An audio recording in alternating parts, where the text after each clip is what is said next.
Bismillahirrahmanirrahim. Assalamu alaikum students.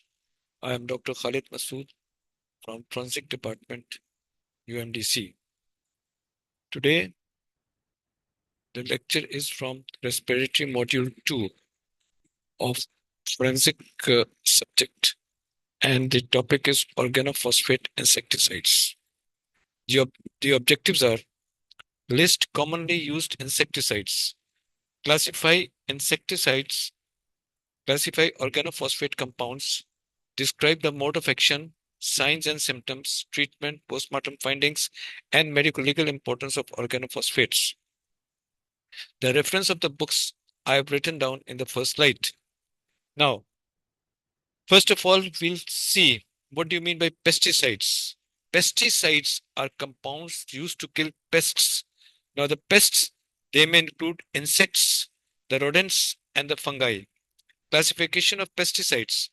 This is insecticides, compounds used to kill or repel insects and related species. Examples are organophosphorus compounds as alkyl or aryl phosphates, chlorinated compounds as DDT and andirine, carbamate as begon, coal tar products as naphthalene. Rodenticides, these are the compounds used to kill rodents like rat, mice, moles. The examples are zinc phosphate, strychnine, and warfarin. Herbicides, compounds used to kill weeds. The most important example is paraquat.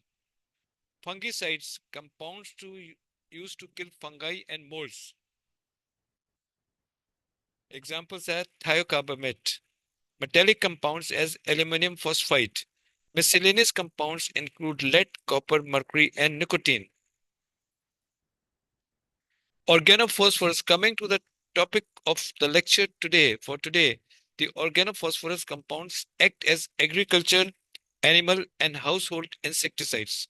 Medical aspects, it's a mainly accidental poison. Once when anybody is spraying in the open fields, it can gain access entry into the body through the skin. And because it's easily available from the market, is commonly used at home, so it is a common suicidal poison in the teenagers. Organophosphorus compounds. Chemically, these are organic derivatives of phosphoric acid. Two chemical groups are the alkyl and the aryl phosphates. The main difference between alkyl and aryl groups is that alkyl groups do not have aromatic rings, whereas aryl groups, they have aromatic rings in their structure. Such an alkyl or aryl group can replace a hydrogen atom in a variety of dangerous new compounds which are sold under a variety of trade names as insecticides.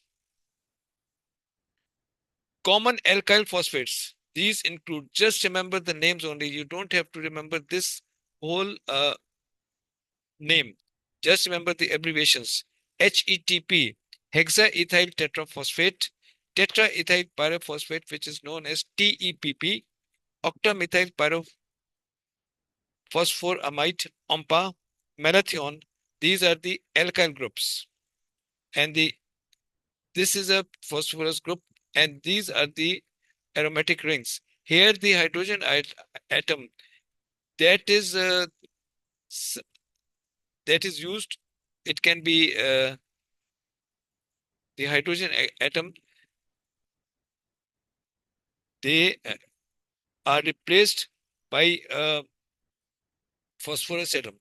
Such an alkyl or an aryl group can replace a hydrogen atom in a variety of at many places it can be replaced, and those they will form every time at a new place. It will form a new compound, and once by forming these compounds, some compounds are even more dangerous than the other ones. So this is how we make so many of these compounds. So phosphorus, this is a phosphorus derived organophosphate. This is malathion, parathion. Common aryl phosphates. We first of all we had talked about the alkyl phosphates. They were hexaethyl pyrophosphate HETP, tetraethyl pyrophosphate TEPP, octamethyl pyrophosphoramide OMPA, and malathion. These were common alkyl phosphates. Now we are coming to common aryl phosphates. These include parathion, that is the trade name is Folidol, and diazinon, the trade name is TIC20. Uses: commonly used in form of sprays or mixed with dust, used as dusting powder. When insect sits on the plant which has been sprayed by the poison is absorbed through their exoskeleton or by eating its leaves, and that kills the insect. Poisoning in humans can occur by inhalation, the route of inhalation, by ingestion, by direct injection, and absorption through the skin. This person is spraying in the fields, so here the poison can be absorbed. No doubt he is wearing the protective covering, but even then it can get absorbed from the skin. Unbroken or broken skin. Poisonous effects may be cumulative. Here, in this case, the poisonous effects may be cumulative. Small little doses get inside the body. They have a cumulative effect. They go on accumulating and then they cause poisoning. Even small amount in a in a long duration that can cause a cumulative effect as parathion. Parathion is stored in the body fat and released slowly in circulation, prolonging the duration of toxic action. Mechanism of toxicity. It is very important. You should be aware of this thing. Organophosphorus compounds are powerful inhibitors of the enzyme acetylcholinesterase. So this is very often asked in the exam. Organophosphorus compounds are powerful inhibitors of the enzyme acetylcholinesterase. Mechanism of toxicity. Acetylcholinesterase, the enzyme which is present in the human body, is responsible for hydrolyzing acetylcholine to choline and acetic acid and thus complete the nerve conduction.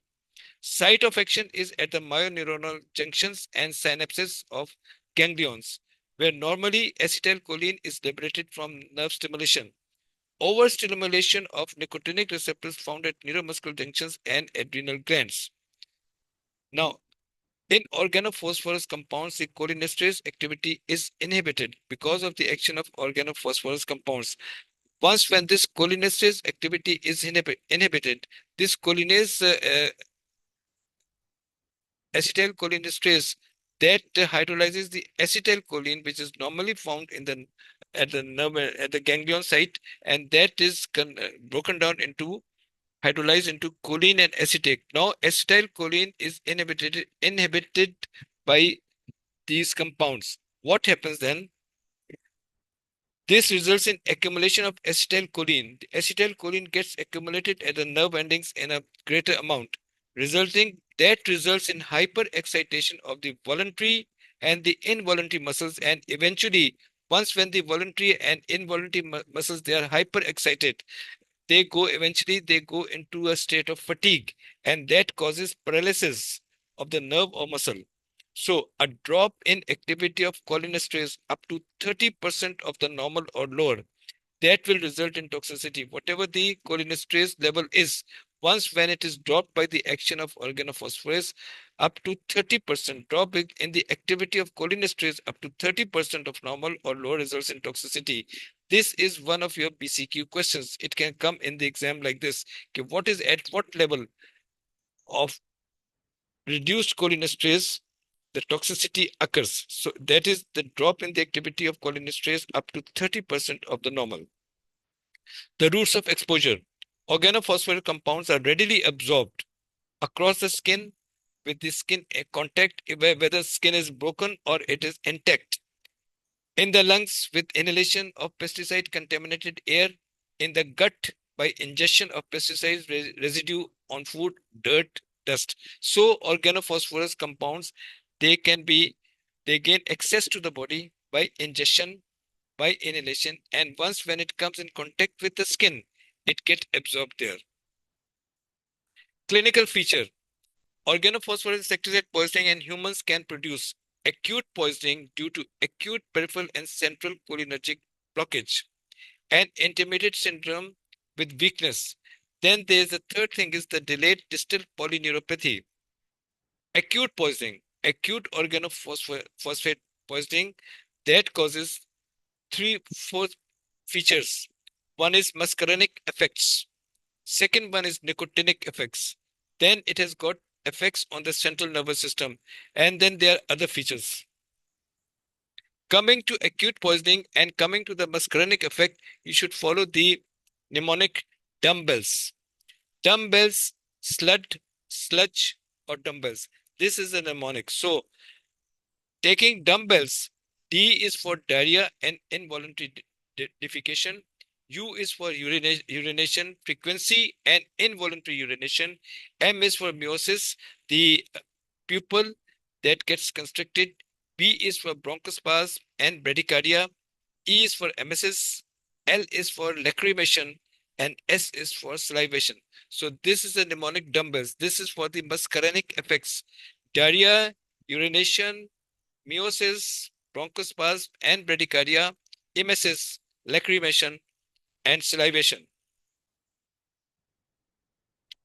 Now the other mnemonic for muscarinic effect is slut or sludge. Following signs and symptoms are observed. Mnemonic is slut or sludge. One mnemonic was dumbbells. The other one that is not also going on the same actions which are they producing. S is for slut. If we take slut, S is for salivation, L is for lacrimation, U is for urination, D is for diarrhea and involuntary defecation. Now taking this slut as a whole, these four symptoms, this forms this symptom complex, and this is known as slut. The symptom complex has got input from many sources and are highly changeable. This is known as slut. That is salivation, lacrimation, urination, and defecation.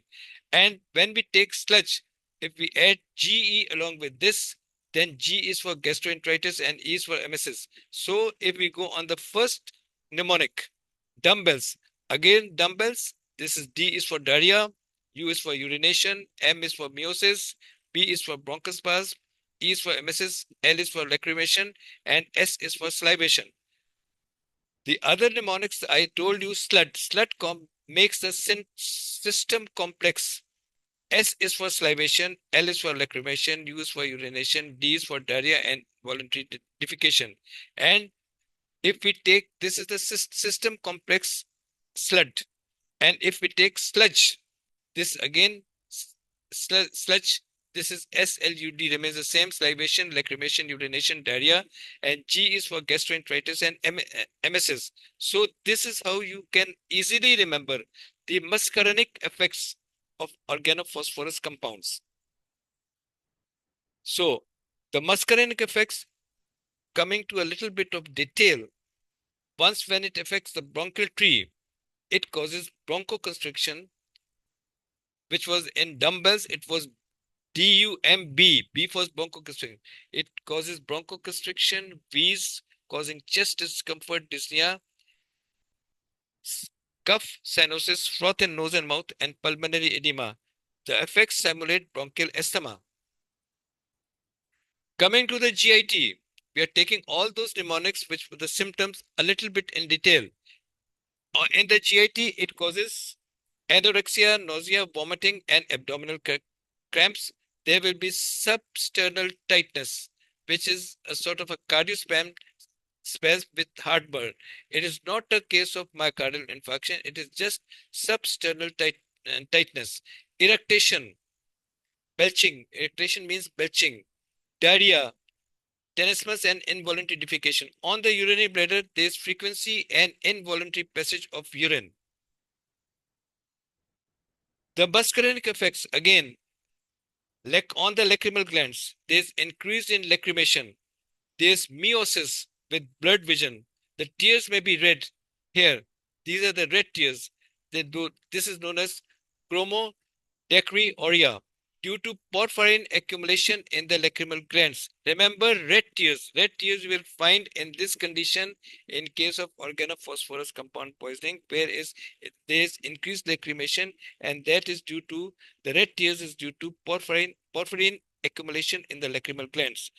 On the heart, it has got parasympathetic effect, and it will cause slight bradycardia. Muscarinic effects, again, coming to the other muscarinic effects, the sweat glands. It causes increase in sweating. The salivary glands. Here there is dribbling of the saliva from the angle of the mouth. So there's increased in the flow of saliva. Pupils, there'll be slight meiosis of the pupil. The pupils will be constricted, occasionally unequal and layered. There will be more marked meiosis. The ciliary body will cause blurring or dimness of the pupils. Here, this is anisocoria, unequal pupils. This is normal pupils. This is unequal pupils. There will be occasionally unequal pupils, and then there will be meiosis, means there will be constriction of the pupils. Now coming to the nicotinic effect, that you can very well understand with the mnemonic match, MATCH match. Following signs and symptoms are observed. M stands for muscle weakness, fasciculation of the muscles, fatigue, muscle cramps, and this includes the skeletal muscle and also the respiratory muscles. A is for adrenal medulla hyperactivity, increase in the blood pressure. T is for tachycardia. Match M. Match M stands for muscle weakness. A stands for adrenal medulla. This T, this stands for tachycardia. C, that stands for cramps in muscles, coma, absence of reflexes, and depression of cardiac and respiratory centers. And H is for hypertension. So with these mnemonics, you can very well understand and you can remember the muscarinic and the nicotinic effects of organophosphorus compounds. The coming into a little bit of detail, discussing the detail, the nicotinic effects, the striated muscles, M for match, M for muscles. The striated muscle, they get easily fatigued, weakness, muscular twitching and cramps, and the respiratory muscles, there's generalized weakness with dyspnea and cyanosis. The sympathetic ganglia, pallor, occasional elevation of blood pressure and tachycardia, increased adrenal activity, effects on the CNS. Now, this was the nicotinic effects. Now, coming to the CNS, there is irritability, apprehension, restlessness, fine fibrillatory twitching, that means twitching movements, tremors of the hands, eyelid, face, or tongue. These are the twitching movements of the organophosphorus compound poisoning. Convulsions. Convulsions may be tonic. Tonic convulsions means where the limbs are stretched and rigid. Clonic convulsions are rapid repetitive movements, more common. This is more common than the tonic convulsions. In tonic convulsions, the limbs are stretched and rigid. In clonic convulsions, the muscles are in rapid repetitive movements, and this is more commonly seen in effect of on the CNS. There's mental confusion progressing to stupor. Stupor means a state in which a person is awake, but he cannot think normally, he cannot respond in a normal way. And then finally, coma, there's absence of reflexes and depression of the respiratory and the circulatory centers. Other features. In acute poisoning, the other features were myocarditis, pancreatitis, and metabolic acidosis. So this was the other four, the muscarinic effect, the nicotinic effects, in acute poisoning, the effects on the central nervous system, and the other features are myocarditis, pancreatitis, metabolic acidosis. Possible death due to paralysis of the muscular, but possible death is due to paralysis of the muscular, but it can also occur due to respiratory failure, cerebral hypoxia, hyperthermia, increase in the temperature, body temperature, edema of the lungs, hepatic or renal failure. Then after that acute syndrome, then comes the intermediate syndrome. This appears after acute cholinergic crisis, but before the onset of the delayed neuropathy. So between the two features of acute poisoning, one is the one feature that is the muscarinic and the nicotinic effects and effects on the central nervous system and other effects like myocarditis, pancreatitis, and other things. Then in the intermediate syndrome, after the acute cholinergic crisis, in the intermediate syndrome, there's weakness of the proximal limb muscles.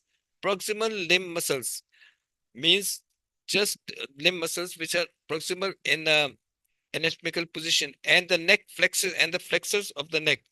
Their cranial nerve palsies are common that innervate the muscles as neck flexors. These cranial nerves, They innervate the muscles of the neck like flexors, proximal muscles of the limbs, and muscles of respiration. There is respiratory depression that may lead to death. This occurs between 24 to 96 hours, approximately 1 to 4 days after poisoning. Now comes the third one, that is the delayed polyneuropathy. If the person survives the initial two stages, then he will go into a delayed neuropathy stage, polyneuropathy. This appears in 2 to 3 weeks after poisoning due to inhibition of the enzyme neurotoxic esterase with nerve demyelination. There is demyelination of the nerves. This paralysis is limited to the distal muscles of the limbs, the cranial nerves, and respiratory muscles. Here, the paralysis in delayed polyneuropathy, the paralysis is limited to the only to the distal muscles of the limb. The cranial nerves and the respiratory muscles they are spared. They are spared. They are not affected. Disorder is characterized by flaccid weakness and atrophy of the distal limb muscles. These are the features found in delayed neuropathy. Now, just having a look, you should know only this thing. Don't go into the entire whole details. TEPP is the most toxic and the toxicity rating is 6. Malathion, its toxicity rating is 4. Parathion, that is mainly that occurs in field sprays, and here you must remember this thing. In parathion or folidol will produce toxicity only if 16 milligrams of parathion is leaked through a protective clothing, because it gets accumulated in the body. It has got a cumulative effect. So because of the cumulative effect, even a small dose can cause great toxicity. So its toxicity, even with the small dose, its toxicity can go as high as 6, like that of TEPP. So remember this thing, parathion has got a cumulative effect in the body, and therefore it becomes more toxic. Then diazinon, its toxicity rating is 4. HETP, it is the least toxic. In this thing, this is the fatal dose. Only you remember the toxicity rating. Fatal dose, fatal period. This is fatal period is almost the same, 0 to 6 hours in all the organophosphorus compound poisonings. But the fatal dose that varies. But you should know the toxicity rating. Again, I'm telling you, going through TEPP is most toxic, and also parathion, even in a small dose. TEPP 45 to 50 milligram intramuscular intravenous or 100 milligrams orally. This only in case of 16 milligrams, right? Parathion. If it gets leaked into the blood, into the body from the spray, it is absorbed through the body tissues, skin. It has an cumulative effect. So the toxicity rate that also surpasses the toxicity rate of TEPP. This is what I'm trying to tell you. And then octazinon, that is the toxicity rating is 4. And the HETP, it is the least toxic. Diagnosis. You should know the diagnosis of this thing. Cholinesterase level. There's depression of RBC cholinesterase level more than 50% of normal indicates if the RBC cholinesterase level is depressed more than 50% of the normal, that is indicative of organophosphorus toxicity due to binding of phosphate groups of pesticides. Depression of the plasma serum cholesterol level more than 50% of normal indicates organophosphate toxicity. So of RBCs and plasmas both, that level is, the depression is more than, it drops down if more than 50% of the normal, that is indicative of organophosphate toxicity. The plasma cholinesterase level, this test is not specific as plasma cholinesterase level activity is also depressed in other diseases also. So here the depression of the RBC cholinesterase level, that is more important. Blood should be collected only in heparinized tubes. you should be sure about this thing, that the blood, the sample you are taking for the detection, diagnosis of organophosphate compounds, it should be collected only in heparinized tubes. Now, chromatography, thin layer chromatography, TLC. It can also be diagnosed by chromatography, thin layer chromatography, gas chromatography, high pressure liquid chromatography, HPLC, and paper chromatography. The ECG will show a right axis deviation, the ST segment depression, and T wave inversion. These are the tests you can do in case of diagnosis. An important test, the most important test, is p-nitrophenol test. It is a p-nitrophenol test is a metabolite of some organophosphates, example parathion, ethion, and is excreted in the urine. So remember this thing, that if you get a BCQ, that p-nitrophenol test is diagnostic of which poison. So it is diagnostic of, or it is used to detect organophosphate compound poisoning. Procedure is you steam distill 10 ml of urine and collect the distillate. Add 2 pellets of sodium hydroxide and heat on a water bath for 10 minutes. Production of yellow color indicates presence of p-nitrophenol. This test can also be done on vomitus or stomach contents of a patient in which it is you want to diagnose, that detect the phosphates. Treatment.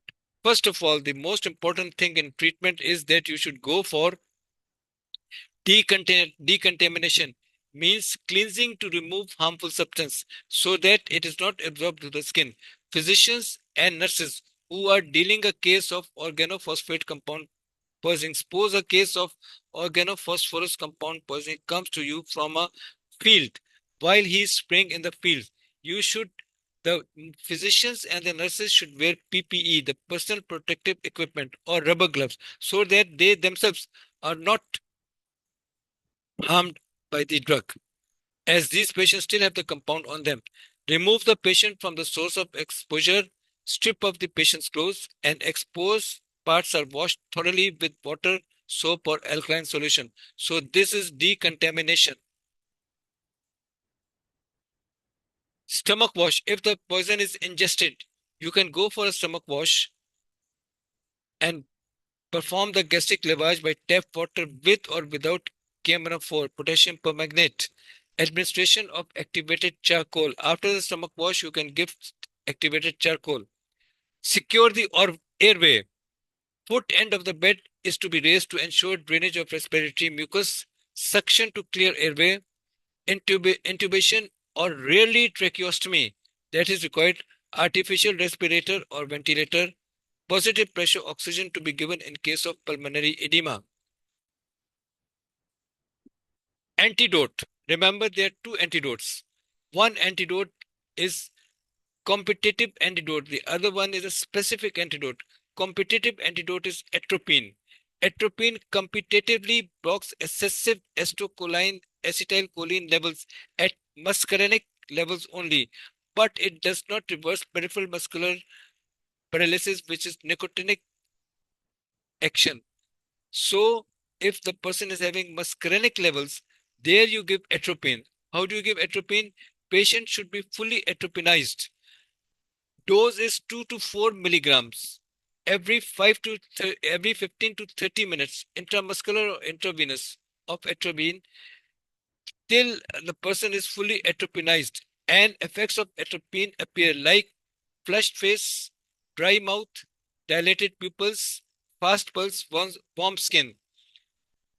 It is said that atropine should be stopped if the heart rate exceeds 160 per minute.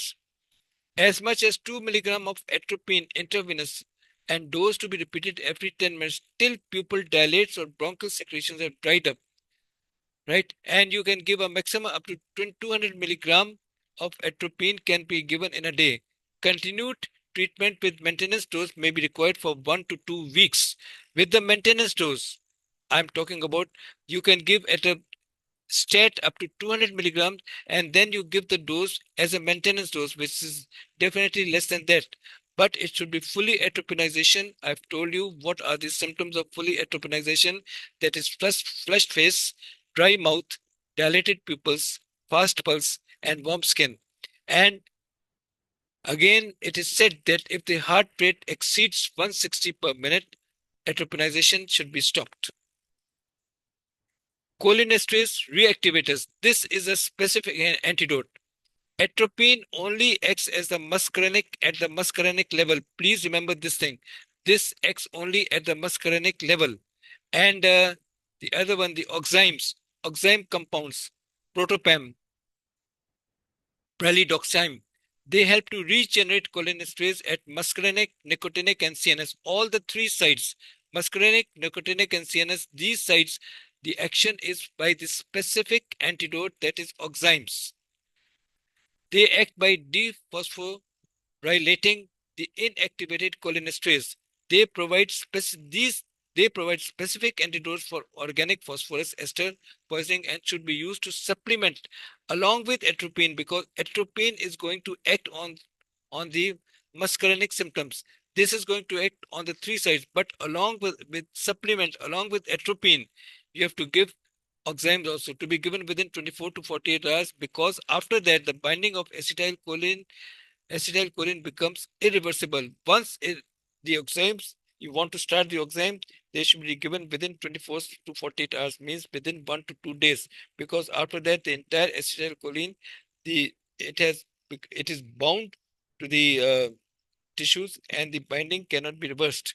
Dose is 1 to 2 grams intravenous for adults and 25 to 50 milligram per kilogram for children, and 5% isotonic saline repeated after every 12 hours if symptoms persist.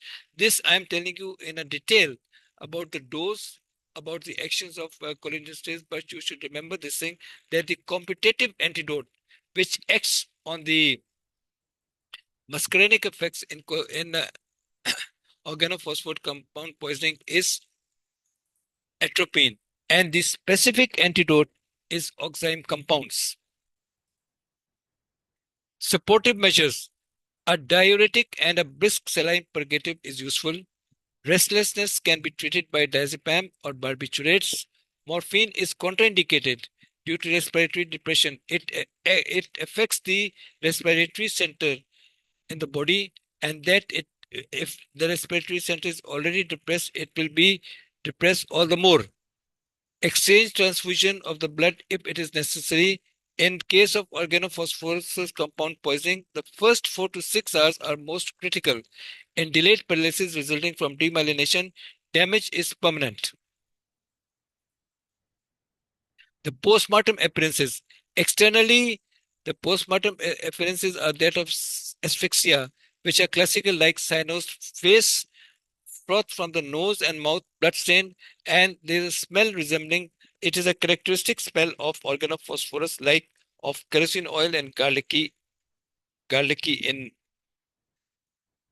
odor. Internally, the stomach will contain greenish oily substance with kerosene-like or garlic smell. Stomach contents are bloodstain, congested mucosa, and submucosal petechial hemorrhages. There will be pulmonary edema, petechial hemorrhages, and hyperemia of the lungs, brain, and other organs. CNS symptoms and CNS findings will be in delayed paralysis of the extremities, demyelination of the ascending and descending spinal tracts, and there will be degeneration of the motor horn cells.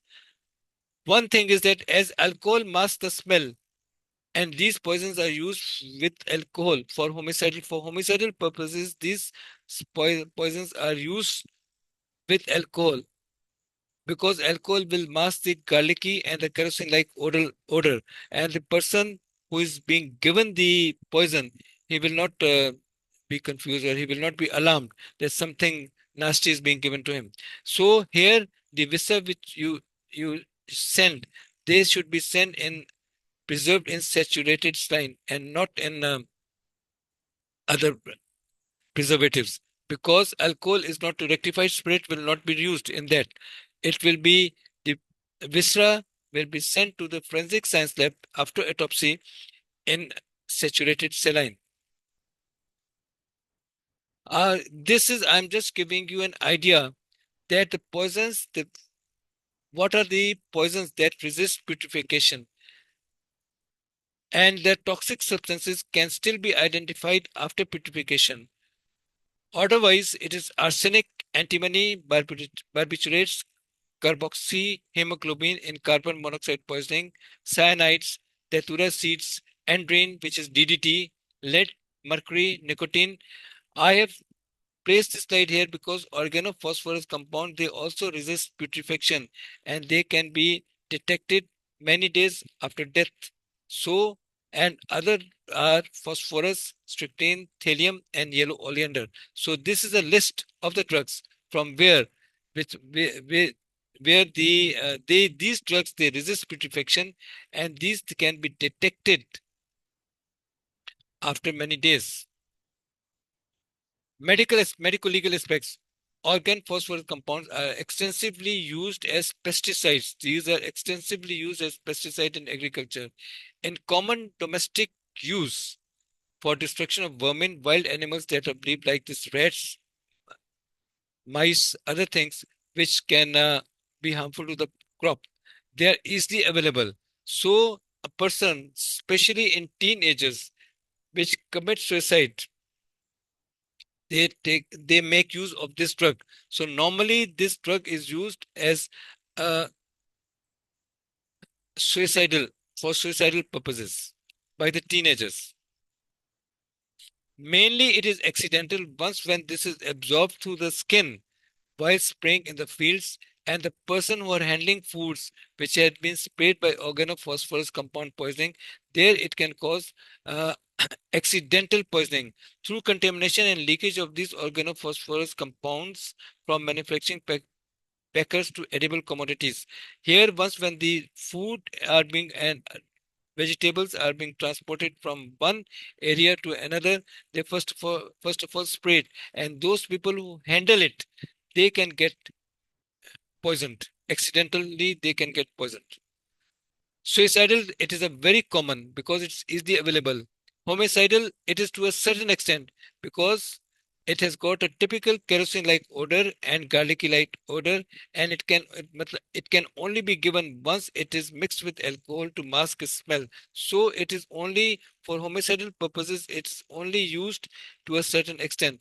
Organophosphorus compounds resist putrefaction, and poisoning can be detected even once the body is exhumed. The grave is dug again on the orders of the magistrate, and the body is again, the samples are taken. There again, it can be detected because it resists putrefaction. So this was all for today. Wish you all the best. Allah Hafiz.